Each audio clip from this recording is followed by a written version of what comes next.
Hello students, इस video के द्वारा मैं आप लोगों को पहला चैप्टर सेट पढ़ाने जा रहा हूँ। तो सबसे पहले बात आती है कि व्हाट इज़ सेट। सेट होता क्या है। तो सेट के बारे में सिंपली आप याद ऐसे रखो कि ये सेट जो होता है is actually collection of well defined object. Set is collection of well defined object. Well defined object का वो कलेक्शन होता है, उसी को हम लोग सेट कहते हैं। अब यहाँ फिर बात एक आती है कि वेल डिफाइंड ऑब्जेक्ट का क्या मतलब है। तो meaning of well defined object के लिए समझने के लिए हम लोग जो है कुछ एग्जाम्पल लेकर के, let us take some example. हम लोग कुछ एग्जाम्पल लेकर के उसे समझने की कोशिश करते हैं। पहला जैसे एग्जाम्पल हम जैसे लिए हैं, जैसे हम कलेक्शन लेना चाहते हैं odd natural number less then 10। तो देखिए सभी के दिमाग में ये बात आ जाती है कि अगर ऑड नेचुरल नंबर लेना है और लेस देन 10 लेना है तो वो सभी के सभी उसमें क्या लिखेंगे। सभी लिखेंगे 1 या 3 या 5 या 7 और 9। 1 लिखेंगे, 3 लिखेंगे, 5 लिखेंगे, 7 लिखेंगे, 9 लिखेंगे। ये सभी के सभी ऑड नेचुरल नंबर है और लेस देन 10 भी है। तो इसको हम वेल डिफाइन कहते हैं, क्योंकि तुरंत ही हमें इससे हमें एक अंदाज मिल जाता है कि हम किस चीज़ के बारे में कह रहे हैं। ठीक है। और दूसरा एग्जाम्पल जैसे हम यहाँ पर ले, जैसे कि vowels in the English alphabet. तो देखिए खट से सभी के दिमाग में ये बात तुरंत ही सभी के दिमाग में अट जाता है कि वो क्या होगा। तो वो होगा A E I O U, इसी को वॉवेल्स कहते हैं। तो ये चीज़ वेल डिफाइन है, यानी ये कैरेक्टराइज है एकदम बिल्कुल। कोई भी किसी से भी आप पूछ लो, सभी का जवाब यही होगा। ठीक। लेकिन फिर मैं एक नेक्स्ट और भी एक एग्जांपल ले रहा हूँ, जो कि एग्जांपल है, देखिए जैसे कि रिवर्स ऑफ इंडिया। मैं कलेक्शन करने जा रहा हूँ रिवर्स ऑफ इंडिया। अब रिवर्स ऑफ इंडिया की बात करते हैं तो देखिए ये भी वेल डिफाइन है। कैसे? आप जो देखो इंडिया में जितने भी रिवर्स होंगे सबके अपने अपने नाम हैं और वो वेल डिफाइन है। जैसे गंगा बोल दिए तो द गंगा जो हम बोले तो अब बताइए द गंगा जो है वो सभी लोग जानते हैं ना कि गंगा कौन से रिवर का नाम है। गंगा हुआ, काबरी हुआ, नर्मदा हुआ, कृष्णा हुआ, चिनाब हुआ, झेलम, घाघरा, गंडक, कोशी, गोमती और भी बहुत तरह के बहुत ही हमारे रिवर्स हैं, बहुत सारे रिवर्स हैं। तो वो चीज़ जो है वो अगर मुझे कलेक्शन करना होगा तो मैं क्या करूँ, इन सारे नदियों के नाम को मैं कलेक्ट कर लूँ। तो ये मेरा वेल डिफाइन है। ओके। तो ये एकदम क्लियर है, इसमें कोई कन्फ्यूजन नहीं है। तो ये ऐसी चीज़, ऐसे ऑब्जेक्ट्स को हम लोग वेल डिफाइंड ऑब्जेक्ट कहते हैं। लेकिन अभी जैसे एक एग्जांपल हम लेते हैं यहाँ पर, the good cricket players of India. अब देखिए यहाँ पर एक कन्फ्यूजन पैदा हो जाता है, क्योंकि देखिए अलग अलग लोगों की निगाह में ये good cricket players of India जो है वो अलग अलग हो सकता है। किसी के नज़र में हमारा सचिन सबसे बेस्ट प्लेयर हो सकता है। ठीक, गुड प्लेयर हो सकता है कि किसी के नज़र में सचिन जो है गुड प्लेयर ना हो।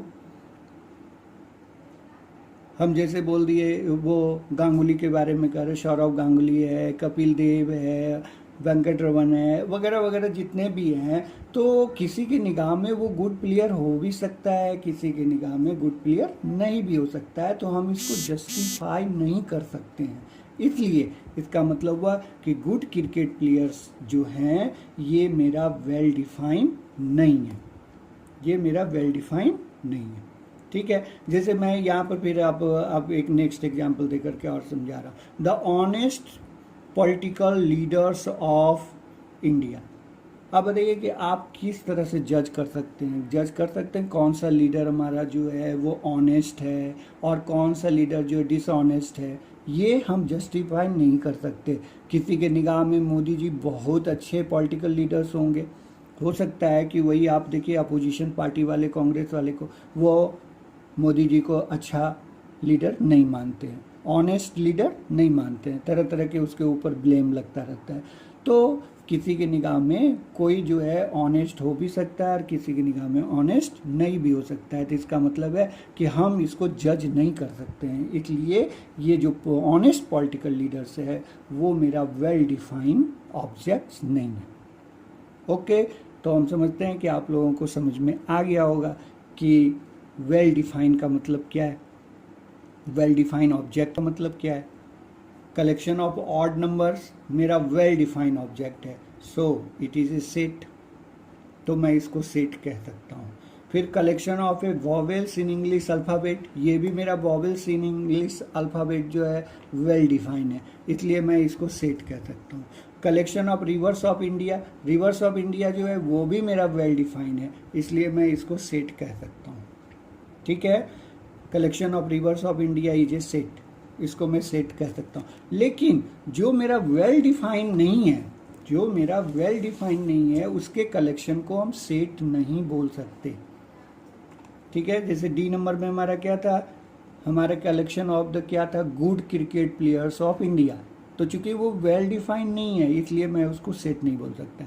फिर जो ई नंबर एग्जाम्पल लिए थे उसमें क्या था लिखा हुआ, कि वो उसमें लिखा हुआ था ये कि हमारा honest political leaders of India, तो वो भी मेरा जो है वेल डिफाइंड नहीं है, इसलिए मैं बोलूँगा कि वो उसका जो कलेक्शन होगा, collection of the honest political leaders of India is not a set. Okay, समझ में आ गया हो। अब एक्सरसाइज 1.1 के आप कुछ क्वेश्चंस को जरा देखिए। अब यहाँ पर क्वेश्चन नंबर 1 जो एक्सरसाइज 1.1 का question number 1, which of the following are set, justify your answer, और उसको जस्टिफाई भी करना है कि वो सेट है तो क्यों है, नहीं है तो क्यों है। जैसे पहला क्वेश्चन कहा जा रहा है, the collection of all the months of a year beginning with the letter J, J से शुरू होने वाला जो है, जो मंथ है उसका कलेक्शन हमें करना है। तो देखिए ये क्लियर है, एकदम दिमाग में हमारा क्लियर आ जाता है कि वो जो पूरे ईयर में 12 मंथ होते हैं, और 12 मंथ में आपको याद होगा कि जे से शुरू होने वाला कौन कौन मंथ है, जनवरी है, जून है, जुलाई है, तो ये वेल डिफाइन है। कोई दूसरा इन तीनों को छोड़ के कोई दूसरा, कोई तीसरा नाम नहीं लोग बोल सकता है, जिससे भी आप पूछोगे जो भी, तो वो यही जवाब देगा कि वो जनवरी, जून और जुलाई है कि नहीं। तो ये मेरा सेट है, तो हम रीजन लिख देंगे, it is a set as the months beginning with J, that is January, June and July are well defined. तो सेट को हम लोग कैसे रिप्रेजेंट करते हैं कि आगे मैं बताऊंगा, लेकिन जब कोई भी कैपिटल लेटर का इस्तेमाल करिए, इक्वल टू में करली ब्रैकेट में जो भी हमारा यहाँ पे एलिमेंट्स है उसका यहाँ लिस्टिंग कर दीजिए, और they should be separated by comma, comma लगा लगा के इसको सेपरेट कर दीजिए और एलिमेंट्स को लिख दीजिए और करली ब्रैकेट के अंदर लिख दीजिए। इसी को सेट को इस तरह से रिप्रेजेंट किया जाता है। आगे मैं और भी आपको बता रहा हूँ। ठीक है, तो ये देखिए पहला ये मेरा सेट है। दूसरा देखते हैं, the collection of 10 most talented writers of India. अब देखिए फिर यहाँ कंफ्यूजन हो गया, टैलेंटेड, टैलेंटेड ये शब्द जो है, किसी के निगाह में कोई आदमी टैलेंटेड हो सकता है, दूसरे की निगाह में वही पर्सन हो सकता है कि टैलेंटेड ना हो। तो ये ढूंढना, ये चुनना, ये इसका कलेक्शन करना बहुत मुश्किल काम है। मोस्ट टैलेंटेड राइटर, हम इसको जज नहीं कर पाएंगे कि कौन मोस्ट टैलेंटेड है कौन नहीं है। ठीक है, इसलिए इसका मतलब है कि ये मोस्ट टैलेंटेड जो वर्ड है ये हमारा वेल डिफाइंड नहीं है। तो collection of 10 most talented writer of India, it is not set, it is not a set as we can not justify most talented writer. हम जस्टिफाई नहीं करते, किसी की निगाह में कोई जो है बहुत टैलेंटेड राइटर हो सकता है, दूसरे की निगाह में हो सकता है कि वो टैलेंटेड राइटर ना हो, इसलिए हम इसको बोलेंगे so they are not well defined, so it is not a set. Okay, अब जैसे यहाँ पे देखिए third example, a team of the 11 best cricket batsman of world. अब फिर यहाँ पे वर्ड आ गया बेस्ट। अब बेस्ट फिर बात हो जाती है कि बेस्ट मैं कैसे जस्टिफाई करूँ कि कौन मेरा बेस्ट है कौन मेरा बेस्ट नहीं है। तो फिर ये भी मेरा जो है वेल डिफाइंड नहीं है। We can not justify the best cricket batsman, so they are not well defined object hence it is not a set, इसलिए मैं इसको सेट नहीं बोलूँगा, ठीक है ना। क्योंकि बेस्ट हो, गुड है, बेस्ट है, बेटर है, ये सब शब्द जो आते हैं, टैलेंट है, टैलेंटेड है, तो ये सब चीज़ें जो होता है, जैसे ब्यूटीफुल है, तो ये सब चीज़ों को हम जस्टिफाई नहीं कर सकते, क्योंकि किसी के निगाह में वो हो सकता है और किसी के निगाह में वो चीज़ नहीं हो सकता है ना। लेकिन वेल डिफाइंड जो ऑब्जेक्ट होता है वो सभी के निगाहों में वही चीज़ होगा, अलग अलग पर्सन के निगाह में अलग अलग चीज़ नहीं होगा, ठीक है।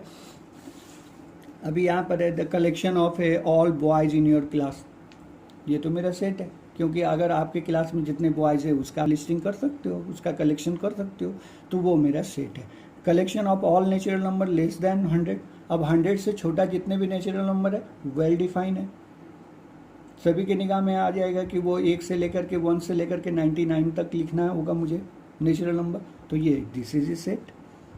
ए collection of novels written by the writer Munshi Premchand, अब मुंशी प्रेमचंद जो राइटर है वो बहुत सारे नॉवेल्स लिखे, अब जितने भी लिखे वो तो फिक्स होंगे ना, और उनका अपना नाम भी होगा, जैसे कि याद होगा आपको कि मुंशी प्रेमचंद के द्वारा लिखा गया जो नॉवेल्स है उसमें कुछ इम्पॉर्टेंट कुछ हम नॉवेल्स का नाम बता रहे हैं, जैसे कि गोदान हुआ, निर्मला हुआ, सेवा सदन हुआ, गवन हुआ, फिर हमारा जैसे कर्म भूमि है, रंग भूमि है, दो बैलों की जोड़ी है, दो बैलों की कथा, शतरंज की खिलाड़ी, पंच परमेश्वर, ये सब क्या है, मुंशी प्रेमचंद के द्वारा लिखा गया राइटर मुंशी प्रेमचंद के द्वारा लिखा गया नॉवेल्स है, तो ये वेल डिफाइन है, इसलिए मैं इसको बोलूँगा it is a set.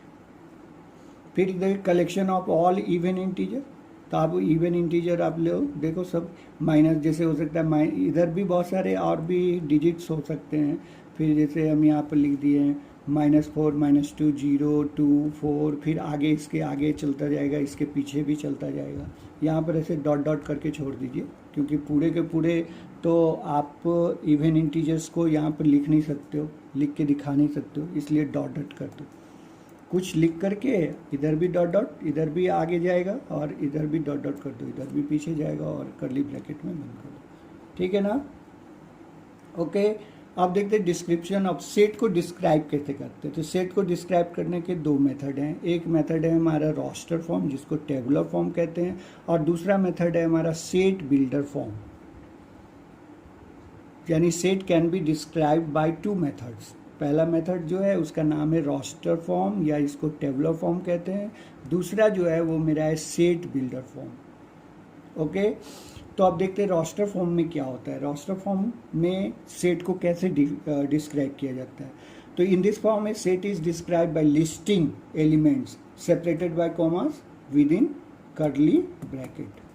Curly bracket के अंदर उस सेट के जितने भी हमारे एलिमेंट्स हैं उसका आप लिस्टिंग कर दीजिए, सभी को लिख दीजिए और उसको एक दूसरे से कॉमा के द्वारा सेपरेट कर दीजिए।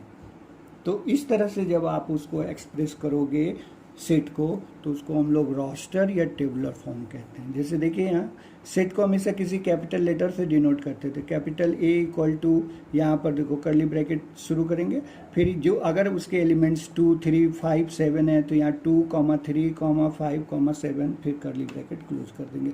इस तरह से डायरेक्ट हम जब एलिमेंट को लिख देते हैं कर्ली ब्रैकेट के अंदर सेपरेटेड बाय कॉमा, तब उसको हम लोग रोस्टर या टेबुलर फॉर्म कहते हैं, ठीक है ना। डायरेक्ट एलिमेंट्स को लिखा जाता है। फिर आप देखो यहाँ पर एक दूसरा मेथड हम बता रहे हैं, और इसके पहले एक चीज़ और हम बता दें आप लोगों को कि ये देखिए order repetition of an element has no effect. जैसे देखिए मान लीजिए कि हम यहाँ पे जो सेट लिखे हुए हैं रोस्टर फॉर्म में, उसके एलिमेंट का ऑर्डर क्या है AEIOU। अगर मैं इसको ऑर्डर चेंज करके भी लिख दूं, अगर जैसे O को पहले लिख दूं, फिर A को लिखूं, I लिखूं, फिर E लिखूं, U लिखूं, तो ये ऑर्डर अलग है, ये ऑर्डर अलग है, तब भी ये दोनों ऑर्डर पे ये कोई माने कि ऑर्डर पे ये डिफाइन नहीं होता, ऑर्डर से कोई मतलब नहीं है सेट को, इसलिए ये दोनों के दोनों जो है सेम सेट है। ऐसा मत समझिएगा कि ऑर्डर बदल जाने से सेट बदल जाता है, नहीं। सेट पे ऑर्डर का कोई इफेक्ट नहीं है। फिर मान लीजिए कोई रिपीट कर दिया, ऐसे देखिए 1,2,3,3 लिख दिया, 2 बार 3,3 लिख दिया, तो इससे कोई मतलब नहीं है। ये 1,2,3 भी अगर लिखा जाए केवल, तो ये दोनों के दोनों सेट एक ही है, यानी रिपीटेशन का भी कोई इफेक्ट नहीं होता है। तो आप लोग कोशिश करिएगा, अक्सर ज़्यादा से ज़्यादा कोशिश करिएगा किसी भी एलिमेंट में आप एलिमेंट को जो है, किसी भी सेट में आप एलिमेंट को रिपीट करने की कोशिश मत करिएगा, क्योंकि वो यूजलेस है। अब सीधा सीधा जो हमारा जो है यूनिक, जो भी अलग अलग जो एलिमेंट्स हैं उनको आप लिस्टिंग कर दो, ठीक है। रिपीटेशन से बचिए। ऐसा हम नहीं कहते कि रिपीट कर दिए तो तुम्हारा वो गलत हो गया, गलत नहीं माना जाएगा, लेकिन आप रिपीट ना करो तो अच्छा है, ठीक है। फिर देखिए दूसरा मेथड है हमारा सेट बिल्डर फॉर्म।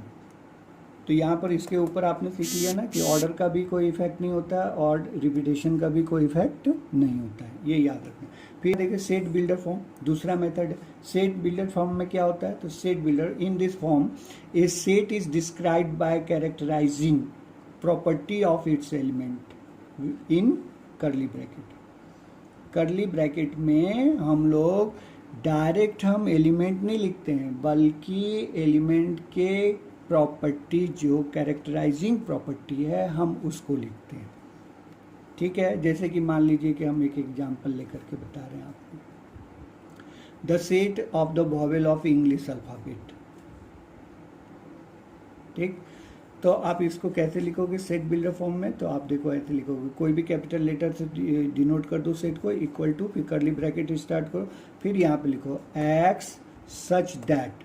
एक्स ये नोटेशन को हम लोग जो है ना, इस नोटेशन को कॉलम जो दिया हुआ है कॉलम, इसको हम लोग जो है सच दैट बोलते हैं। सच दैट को दो तरह से रिप्रेजेंट करते हैं हम लोग, या तो एक वर्टिकल लाइन से रिप्रेजेंट भी करते हैं, ये देखिए इस तरह का वर्टिकल लाइन डालिए या इस तरह का साइन डालिए, दोनों का मतलब एक ही है, सच दैट। तो हम इस तरह से लिखते हैं x such that x is A vowel of English alphabet.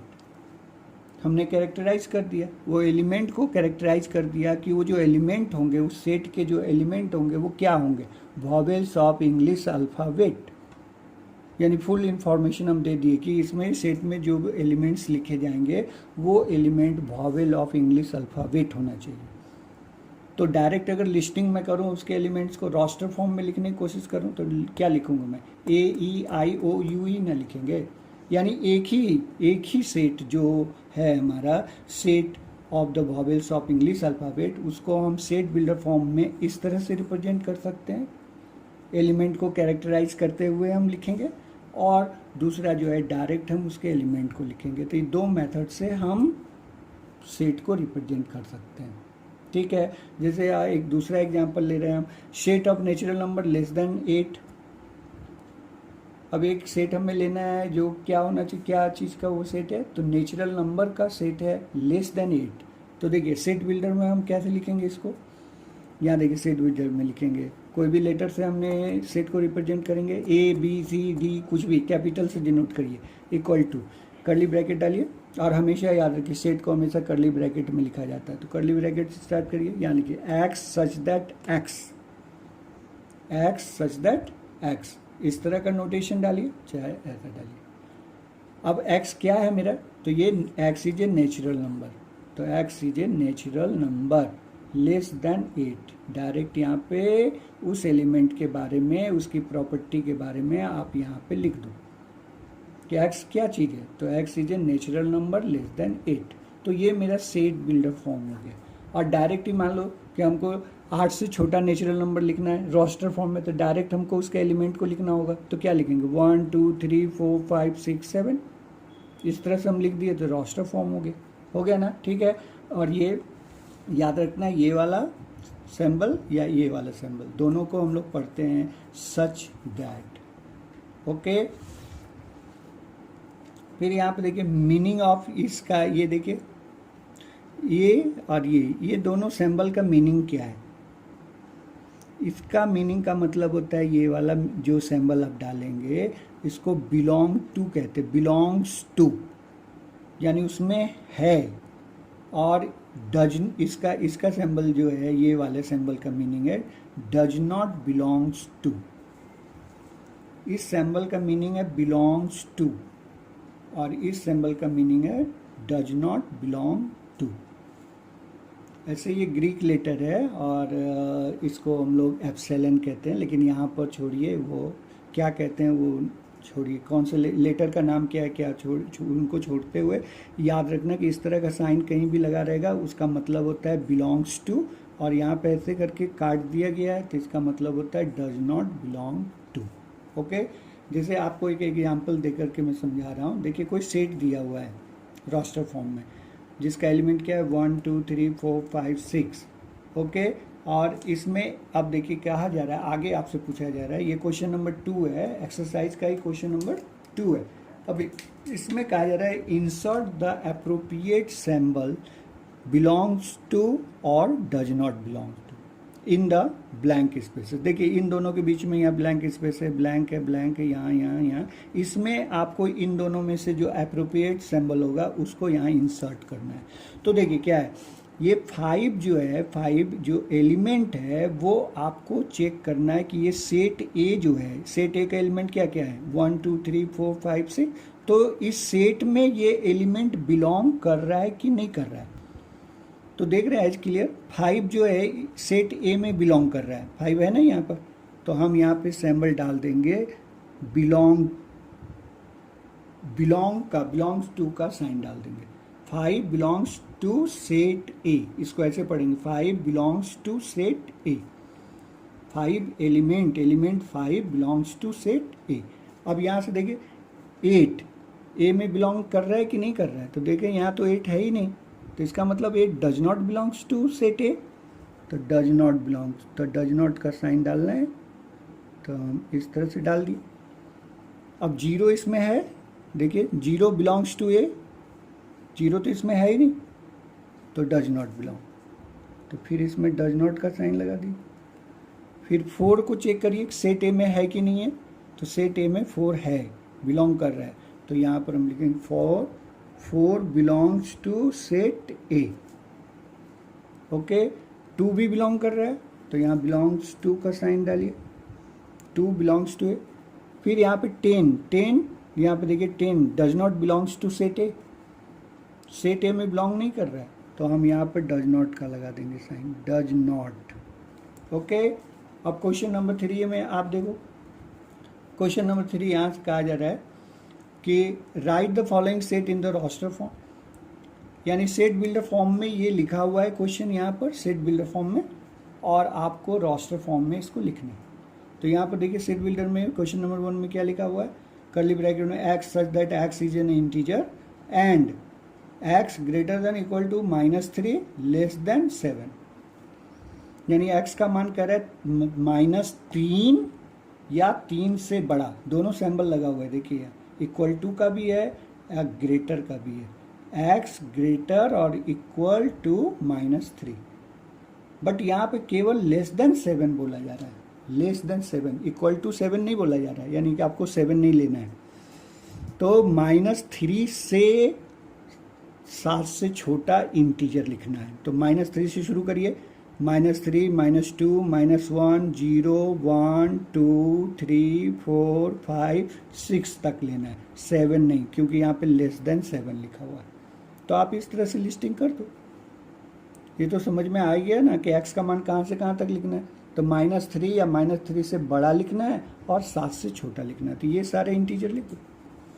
फिर आप क्वेश्चन नंबर 2 देख, B x such that x is a natural number less than 6, तो 6 से छोटा आप नेचुरल नंबर लिख दो, तो यहाँ पर कैपिटल बी से डिनोट है, तो कैपिटल बी से ही डिनोट करिए, इक्वल टू 1 से लेके 5 तक का नेचुरल नंबर आप कर्ली ब्रैकेट के अंदर लिख दो, और सभी एलिमेंट को कॉमा से सेपरेट कर देना। Okay, question number C, third में देखिए, C x such that x is a 2 digit natural number, 2 digit natural number such that the sum of digit is 8, यानी ऐसे 2 डिजिट का आपको वहाँ पे कलेक्शन करना है जिसका सम ऑफ द डिजिट का जो सम होना चाहिए, 2 डिजिट का नेचुरल नंबर है और उनके डिजिट का सम जो है वो 8 के इक्वल होना चाहिए। तो ऐसे सारे नंबर्स को यहाँ पर आप लिस्टिंग कर दो।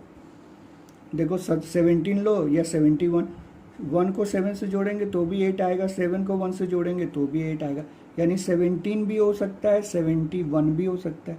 53 एंड 35 लो, 5 प्लस 3 8 आ जाएगा, 3 प्लस 5 8 आ जाएगा। 44 4 प्लस 4 8 आ जाएगा। 26 तो 2 प्लस 6 वो भी 8 आ जाएगा। 62 तो 6 प्लस 2 वो भी 8 आ जाएगा। फिर 80, 8 प्लस 0 80। तो ये सारे के सारे 2 डिजिट के ये नंबर आप यहाँ पर लिस्टिंग कर दो, जिनका डिजिट का सम जो है वो 8 के इक्वल है। तो ये सभी में देखो क्लियर है, जितने भी मैंने यहाँ पर लिखा है नंबर सभी को आप जोड़ के देख लो, तो ये सभी के डिजिट का सम 8 के इक्वल आ रहा है। तो ये सभी को नोट कर दो। तो ये मेरा रोस्टर फॉर्म हो गया, ये मेरा सेट बिल्डर फॉर्म है। ओके, फिर यहाँ पर आप देखो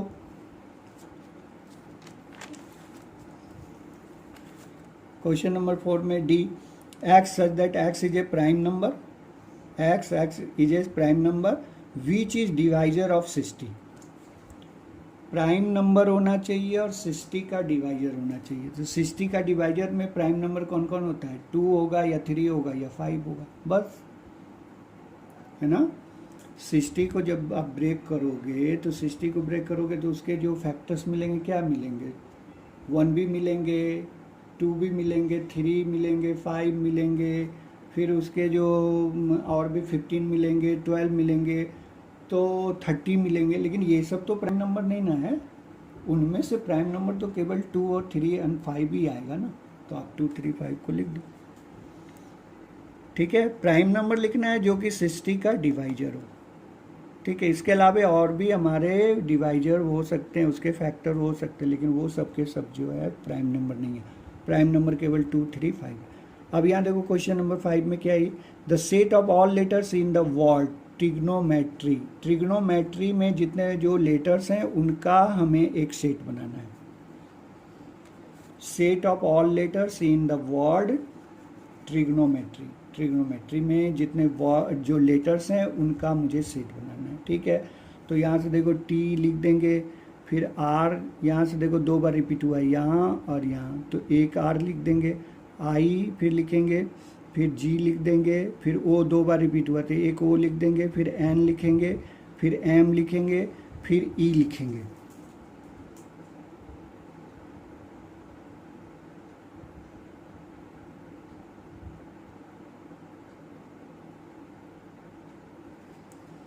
ई लिख दिए, फिर यहाँ से वाई लिख देंगे, क्योंकि टी लिख चुके हैं, आर लिख चुके हैं, तो ये लिख दीजिए। तो यही लेटर से आप बना दीजिए सेट, हो गया हमारा यही आंसर रोस्टर फॉर्म, ठीक है ना। ये सारे लेटर्स इसमें लिखने हैं, लेकिन जो रिपीट होगा उसमें केवल एक ही बार लिखना है।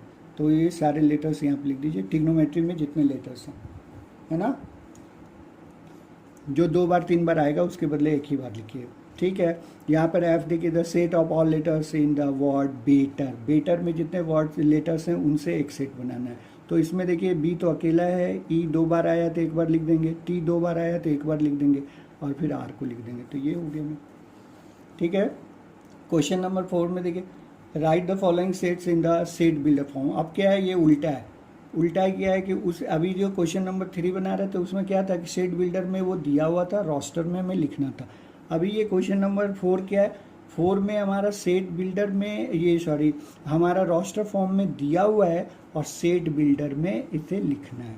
और मैं तुम लोगों को बता दूं, परीक्षा में इस तरह के क्वेश्चन जो है बहुत मस्ट है, वो आता ही आता है कि सेट बिल्डर से रोस्टर में लिखिए, रोस्टर से सेट बिल्डर में लिखिए, निश्चित ही क्वेश्चन आता है।